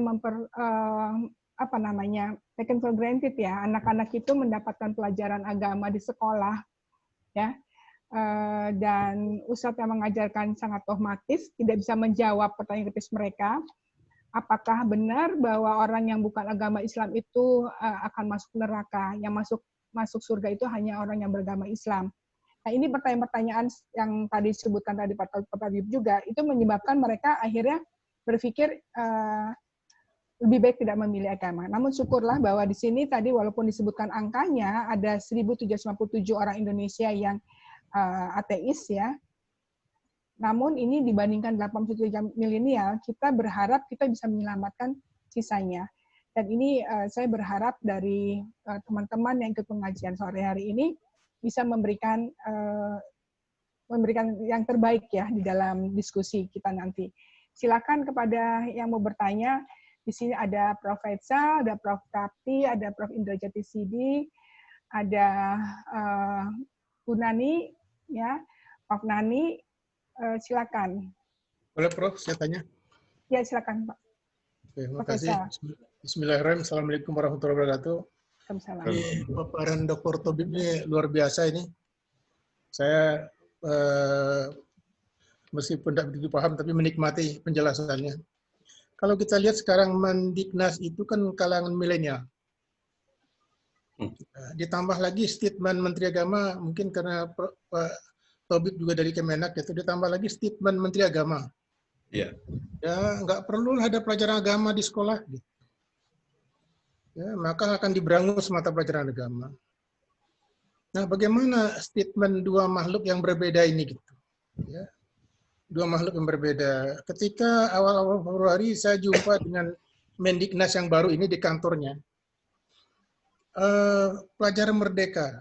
Sementara kira-kira 2 pekan yang lalu dialog di ILC, yang merdeka itu maksudnya dibiayai sendiri oleh organisasi, bukan dari APBN. Ternyata mereka yang 2 orang kaya 2 besar itu, mereka mengajukan proposal dan dana itu APBN. Ketika didesak NU Muhammadiyah mundur, dia katakan, oh tidak, itulah dana dari APBN. Kalau memang dana bukan dari APBN, buat apa mereka harus mengajukan proposal juga dipersulit? Nah, saya mencoba mengkawinkan 2 ini. Satu, Menteri Agama yang sangat uzur sudah, orang yang usianya mungkin sudah 60, mengatakan agama tidak perlu. Apakah dia punya anak cucu itu kan? Dia katanya orang Sumatera Barat tapi besar di Aceh dan dia tentara. Sementara yang milenial ini tidak jelas arah berpikirnya kemana gitu. Nah, bagaimana kita memadukan 2 pendapat ini? Sehingga sekarang anak-anak muda tuh bingung. Ya, anak-anak muda bingung. Bahkan sekarang pengalaman saya mengajar, malah ada mahasiswa di program dokter pun berpikir sudah aneh gitu. Nah, kira-kira apa yang bisa sampaikan kepada mereka ini, yang kelompok yang harus mengayomi, yang meluruskan permasalahan, ditambah yang milenial yang berpikirnya tidak jelas, mendefinisikan berpikir sekolah merdeka itu seperti apa, sehingga sekarang setiap perguruan tinggi itu mendefinisikan belajar mereka itu tidak sama. Jadi ketika itu saya diterima oleh Mendiknas dan Prof. Nizam, PLD Dirjen gitu. Jadi berbeda sekarang yang berkembang di masyarakat. Nah, saya jadi galau nih. Nah, Bapak kan pakarnya nih, apalagi Prof. ini yang psikolog. Bagaimana sih kita bisa keluar dari sana, menyelamatkan anak kita? Terima kasih. Assalamualaikum warahmatullahi wabarakatuh. Lanjut, silakan Pak Tobit. Baik, iya. Kebetulan ada pertanyaan dari Prof. Faisal ya. Jadi sekaligus saya mengklarifikasi Prof ya. Sebenarnya tidak pernah Menteri Agama mengatakan bahwa agama itu tidak perlu diajarkan di sekolah. Dan kebetulan memang saya sudah lama menjadi tim penyusun pidato Menteri Agama sejak Pak Agil sampai sekarang. Dan diskursus tentang itu tidak pernah terjadi. Selama ini kan memang banyak media-media yang tidak jelas cenderungannya itu memframing terhadap isu-isu keagamaan. Ini framing isu-isu agamaan itu luar biasa, Prof. Ya. Saya kadang mengelus dada karena begitu banyak isu-isu yang tidak terverifikasi tapi menjadi viral di mana-mana gitu. Tidak pernah Menteri Agama itu menyampaikan bahwa agama tidak perlu. Justru karena kan Kementerian Agama itu membawai madrasah, membawahi pesantren, perguruan tinggi, agama, nggak mungkin lah. Dari aspek ini aja secara matan itu tidak mungkin bertentangan dengan ini ya. Nah, belum kalau kita mempersoalkan soal riwayatnya, arabinya para penyebar informasi itu. Jadi saya tegaskan di sini Pak Menteri tidak pernah menyampaikan itu dan justru malah punya konsen ke sana. Nah, saya juga mengikuti perdebatan yang ada usulan dari Kemendikbud kaitannya dengan perlunya menyatukan antara pendidikan Pancasila dengan pendidikan agama. Ini yang mungkin yang sedang hot pada saat itu ya. Nah, saya mengikuti perdebatan itu. Yang dimaksud di sini adalah bukan meniadakan pendidikan agama, tapi bagaimana pelajaran agama itu bisa berkomunikasi secara intens terhadap nilai-nilai Pancasila. Jadi satu rumpun gitu, Prof. Jadi tidak dihilangkan. Dalam satu rumpun bisa berdialog. Supaya apa? Tidak ada pertentangan antara nilai keagamaan dengan nilai kebangsaan. Ini yang dimaksudkan ya. Tapi media kan sudah keburu membuat framing bahwa pendidikan agama akan dihapuskan gitu, lalu kemudian menyebarkan meme, menyebarkan segala macam ya. Dan itu tidak benar di situ ya. Jadi dalam konteks itu maka yang saya mungkin memberikan garis bawah bahwa pendidikan keagamaan, pendidikan agama di sekolah umum khususnya, kalau di madrasah maupun di pesantren itu sudah otomatis ada internalisasi nilai-nilai. Nah, tapi di pendidikan umum ini kan hanya sekedar knowledge, hanya sekedar pengetahuan. Agama hanya disajikan sebagai pemahaman. Jadi ilmu kepada ilmu tadi saya sampaikan, tapi tidak dipraktekkan. Apalagi situasi seperti ini hanya sekedar ini ya. Belum lagi misalnya guru agamanya di sekolah-sekolah itu dia nggak memiliki otoritas keilmuan yang cukup. Ya mungkin hanya lulusan PGA, pendidikan guru agama misalnya gitu, yang nggak memiliki pengetahuan atau memiliki insight yang dalam tentang bagaimana menafsirkan atau memahami agama secara lebih mendalam. Lalu kemudian mereka juga mendapatkan sumber-sumber agama itu bukan sumber-sumber primer, sumber-sumber dari internet atau dari broadcast dan lain-lain yang mengakibatkan menjadi kacau konsep itu. Ya, jadi kira-kira gitu Prof yang bisa saya sampaikan ya. Saya tambah satu lagi. Waalaikumsalam. Sampai jumpa Ibu. Dan sebagainya, pulang dia kena virus, mungkin balik besoknya dia ke sekolah.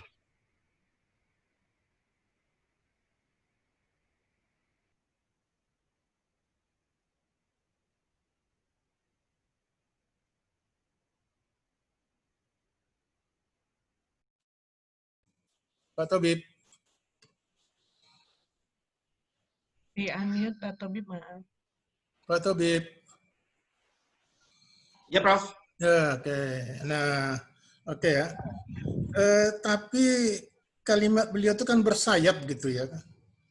Bersayap gitu. Nah, satu. Yang kedua, belakangan ini anak-anak sekarang ini kenapa posisi seperti begini, anak milenial dan segala macam. Karena mata pelajaran budi pekerti itu tidak ada lagi di sekolah begitu. Nah, jadi bagaimana kita ingin memadukan tadi menurut Bapak mengatakan bahwa Mendiknas ini mensinergikan antara Pancasila dengan agama. Sedangkan masing-masing tidak paham yang kedua-duanya. Pancasila itu agama itu apa gitu. Para ulama mengatakan Pancasila itu Indonesia lahirnya karena umat Islam lah. Sehingga sila-sila dari Pancasila itu disinari oleh Islam gitu. Nah, bagaimana Bapak menanggapi ini? Izin Prof, saya langsung menyampaikan. Ya, silakan. Iya, saya sepakat bahwa Pancasila dibentuk, Pancasila dirumuskan itu berdasarkan pada nilai-nilai universalisme agama, termasuk Islam, khususnya Islam. Dan tidak ada nilai-nilai Pancasila yang bertentangan dengan nilai agama. Semua agama, tidak ada yang bertentangan itu. Akan tetapi dalam konteks politik, nah ini bicaranya jadi agak melebar, Prof ya. Dalam konteks politik menjadi melebar karena ada itu tadi, ada perdebatan antara konstruksi agama dengan konstruksi kenegaraan. Konstruksi kebangsaan, apalagi yang menginginkan adanya suatu sistem tertentu yang disebut dengan khilafah misalnya gitu, sehingga menjadikan ada kerancuan cara berpikir tentang antara agama dengan Pancasila. Nah, saya kira ini nanti ada mungkin ada perdebatan para ahli khusus Prof ya. Saya nggak ahlinya di bidang itu mungkin, jadi saya mohon maaf tidak bisa memberikan penjelasan yang lebih detail lagi, tapi ketika menyangkut unsur-unsur di kantor kami Kementerian Agama, saya kira saya sudah menyampaikan secara clear bahwa agama tetap menjadi fokus karena agama menjadi sumber utama tentang berdirinya negara ini, dan negara kita adalah negara yang memang dibangun dari unsur-unsur atau nilai-nilai keagamaan. Mungkin itu. Saya kembalikan ke Profesor Reni. Oke, terima kasih. Terima kasih. Baik, Pak Tobib. Sebenarnya pada tadi saya menyimak ya, walaupun tadi disebutkan akan tidak dihilangkannya pelajaran agama, tapi tadi kan pelajaran agama menurut saya masih kurang ya. SD cuma 4 jam, SMP 3 jam, SMA 3 jam. Dan kalau itu pun jadikan satu dengan Pancasila itu saya pikir salah kaprah. Ya, terus kemudian Pak Tobib sendiri mengatakan bahwa masalahnya itu adalah pelajaran agama ini kan lebih bagaimana menginternalisasikan ya, apakah di dalam rapat-rapat di Kementerian Agama itu sudah ada pembicaraan mengenai strategi bagaimana sih dengan keprihatinan bahwa angka anak-anak milenial ini yang agnostik ini ya makin tinggi gitu. Ada nggak pembicaraan ke arah sana? Pembicaraan Itu sudah, Prof, ya, tentang kecenderungan milenial, bahkan beberapa program di Kementerian Agama, dalam konteks ini adalah di Dirjen Pendidikan Islam, itu sudah mencoba sampai kepada aspek-aspek ini, gitu ya. Tapi memang problemnya kan memang sangat pelik, ya, apalagi yang kaitan dengan digital, di mana setiap orang, setiap anak milenial itu bisa mengakses terhadap seluruh informasi yang mereka lakukan. Dan ini tentu bukan hanya kementerian saja, tapi seluruh komponen kebangsaan menjadi bertanggung jawab, ya. Dan yang paling pokok tadi yang Prof. Freddy sampaikan, yang paling berperan untuk bagaimana memformat itu adalah keluarga. Ini keluarga yang menjadi faktor penting untuk memprotek para milenial ini menjadi lebih baik, lebih tepat, gitu ya. Ya. Oke, terima kasih Pak Tobib. Ini ada pertanyaan dari Bu Dewi. Pak Tobib, apakah ada program-program di Kementerian Agama yang melibatkan remaja milenial? Ya, ada. Ya, biasanya di beberapa masing-masing direktorat, Direktur Jenderal itu ada program untuk pembuatan konten-konten, membuat video pendek dan podcast, ya, yang berisi tentang nilai-nilai keagamaan. Itu ada, Mbak. Oh, oke. Cukup ya Bu Dewi, terima kasih. Ini dari Pak Samsul Buahari, ini jauh nih, saya dari Mataram. Bagaimana upaya yang kita lakukan kepada remaja, khususnya di zaman milenium, supaya mereka menyadari pentingnya nilai-nilai religius dalam kehidupannya dan tidak menjauh dari nilai-nilai itu, terutama karena diracuni oleh media-media sosial seperti TikTok, Facebook, Twitter, dan YouTube. Ya, ini memang pertanyaan yang sulit dan pertanyaan kita semua. Bagaimana menghadapi ini semua. Iya. Tapi yang paling pokok kalau saya adalah kita kembali kepada keluarga. Yang tadi saya sampaikan adalah yang al-arwahamu junudun mujannidatun. Jadi kita merekatkan jiwa-jiwa para milenial ini dekat dengan keluarga supaya apa? Lebih mudah untuk bisa kita kontrol. Nah, tentu hal yang juga penting selain peran keluarga adalah bagaimana lembaga-lembaga pendidikan itu mampu untuk mendeliver pesan-pesan keagamaan itu bisa lebih diterima oleh mereka. Bahasa-bahasa mereka itu bisa lebih menerima, mereka bisa lebih menerima gitu. Jadi mengajarkan agama jangan hanya sekedar doktrin. Nah, ini yang mereka agak alergi, doktrin-doktrin itu, tapi tanpa penjelasan gitu. Misalnya gini, ayo nak, kamu harus sholat, karena sholat itu wajib hukumnya. Kalau kamu nggak sholat, nanti akan masuk neraka. Ini kan doktrin. Dia tidak mampu untuk mendeliver pesan. Apa dibalik sholat itu? Sholat itu ada sebuah kebutuhan, misalnya gitu ya. Karena ini adalah seperti orang secara fisik itu makan, butuh, maka sholat itu adalah salah satu bentuk untuk mengisi gizi spiritual kita dengan cara sholat. Bagaimana cara sholat yang baik? Nah, ini kan sholat yang mampu untuk menemukan tentang menemukan keheningan pada saat kita bisa berdialog dengan Tuhan. Ya memang agak panjang memang sih, tapi ini problem kita semua nih Bapak dan Ibu sekalian ya, yang bagaimana kita bisa menjadikan nilai-nilai agama itu menjadi lebih applicable dan bisa diterima oleh kaum mereka ya. Ya, tapi memang sebenarnya Pak Tobib, terima kasih. Sebenarnya agama itu lebih banyak memang doktrin ya. Orang tua nggak mampu menjawab karena dia belajarnya ya ikut aja baca Quran, kemudian tafsir, tapi dia tidak mengerti. Yang penting bahwa dia mengikuti itu dengan baik, dia akan masuk surga gitu. Dan semakin banyak ya, kalau menurut saya di masa pandemik ini harusnya adalah satu momen yang tepat bagi orang tua yang justru anak-anak ada di rumah, ayah ibu ada di rumah, mereka melihat contohnya ya, dan mereka bisa menjelaskan. Tetapi sejauh mana sebenarnya dari Kementerian Agama, khususnya dari Balitbangnya kali ya, melakukan penelitian bahwa momen dari pandemik ini memang peran keluarga itu menjadi lebih besar dan pemahaman agama pada anak-anak itu semakin baik seperti itu. Ada nggak? Ya Prof, jadi gini Prof, saya melihatnya begini, saya beberapa waktu yang lalu membuat silabus pendidikan agama di rumah. Saya membuat. Saya sudah share kemana-mana itu, Mbak Dewi juga sudah saya bagikan. Saya belum dapat itu mulai dari tauhid sampai pendidikan akhlak itu sudah ada di sana. Dan ketika semua materi itu bisa dikuasai oleh orang tua dan disampaikan dengan baik, maka sebagai orang tua akan nyaman untuk meninggalkan mereka sebagai pribadi individu yang beragama. Ini problemnya adalah problem soal mendeliver terhadap pesan-pesan agama itu yang bisa diterima oleh anak-anak muda sekarang ini. Dan ya itu tadi, apalagi yang masa pandemik seperti ini, yang siap untuk menjadi orang tua sekaligus guru, ini adalah orang-orang tua yang dalam tanda kutip ideal. Bagi orang yang mereka bekerja, apalagi kalangan menengah ke bawah yang nggak punya preferensi keagamaan, ini menjadi persoalan yang sangat serius. Dan para ahli mengatakan ini akan menjadi sebagai kubangan hambatan generasi untuk maju dalam situasi seperti ini. Sehingga ini menjadi PR kita juga, Prof. Saya juga belum mendapatkan jawaban yang pasti soal ini karena terlalu rumit untuk dijawab ya, karena tapi yang jelas peran kita adalah bagaimana kita bisa menyampaikan pesan-pesan agama itu bisa lebih diterima oleh mereka dengan bahasa besar. Terima kasih Pak Tobib. Ini ada permintaan, apakah bisa di-share yang Bapak susun itu, yang tadi Pak Tobib sampaikan ya, apa silabusnya ya. Juga Pak Profesor juga minta dikirim ke email beliau. Gitu. Kalau saya pikir, ya, terima kasih Pak Tobib. Saya pikir begini juga ya, bahwa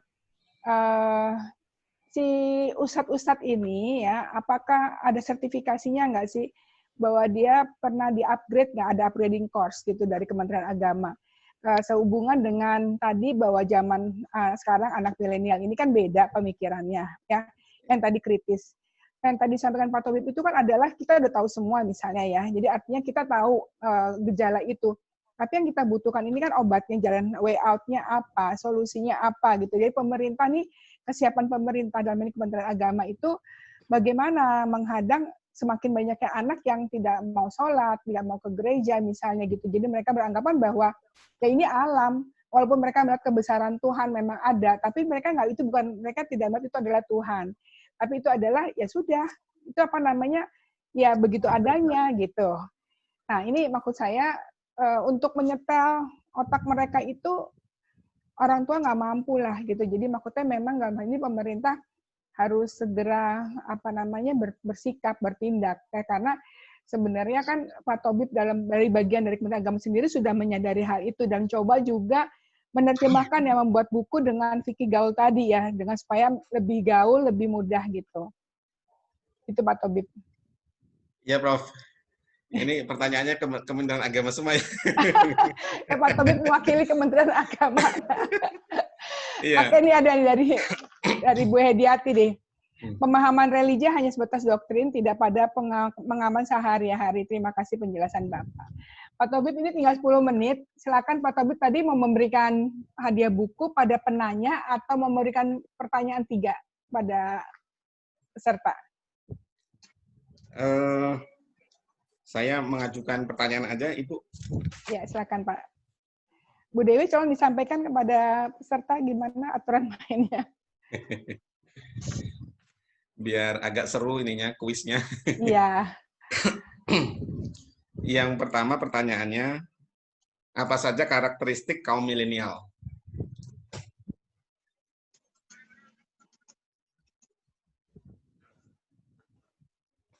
Ada 4 tadi.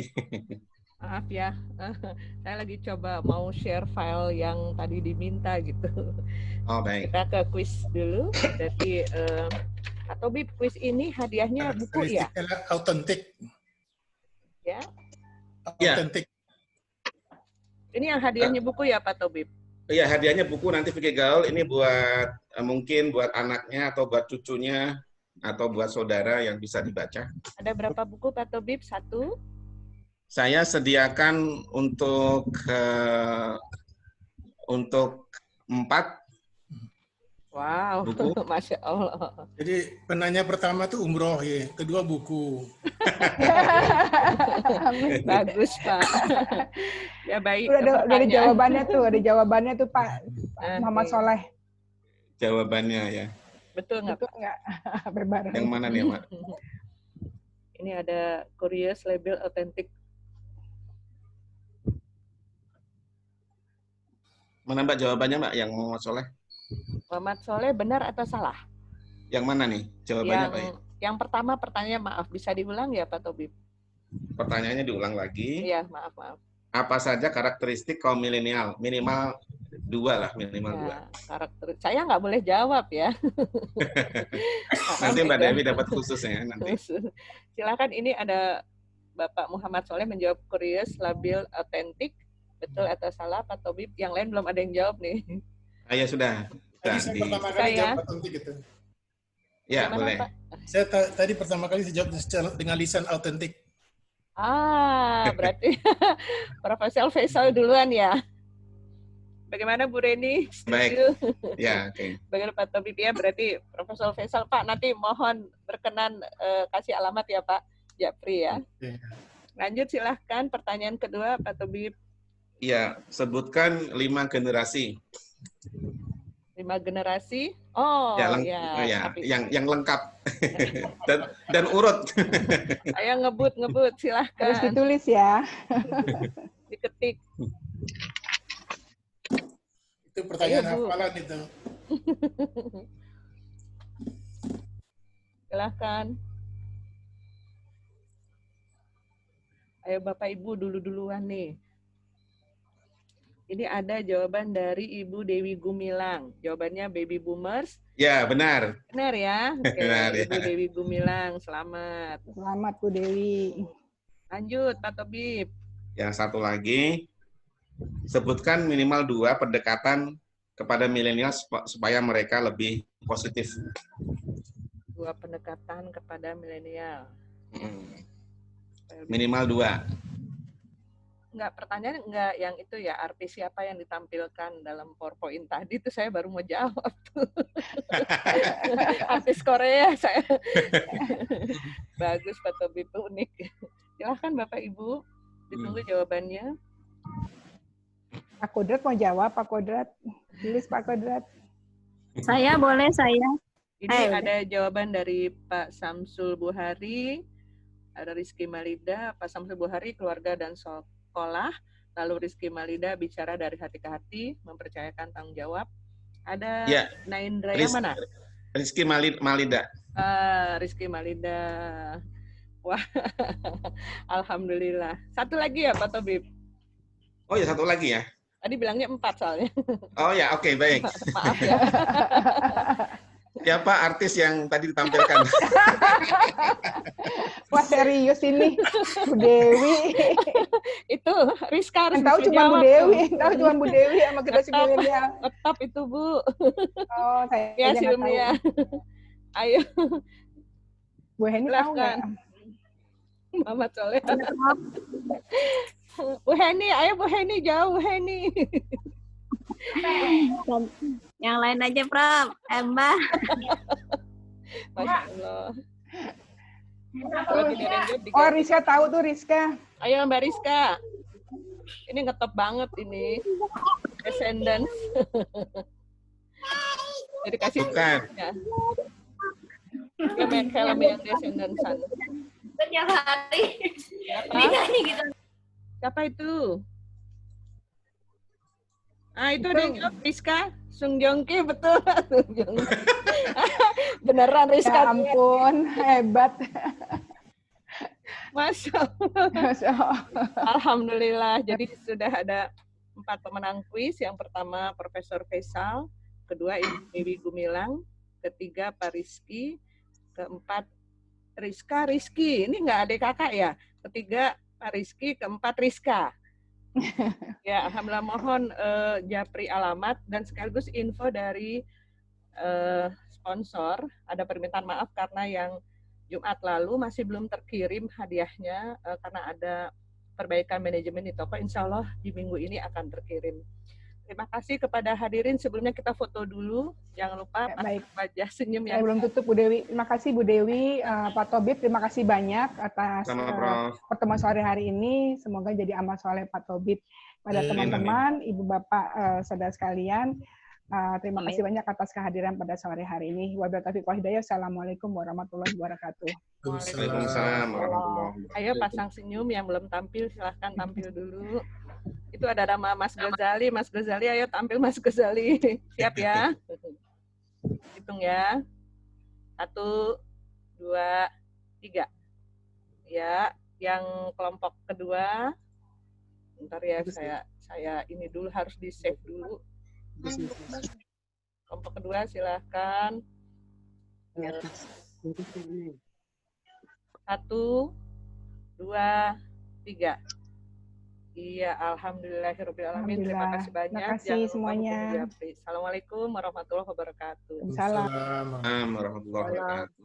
Terima kasih semuanya. Mohon maaf jika ada yang Terima kurang. kasih semuanya. Terima kasih.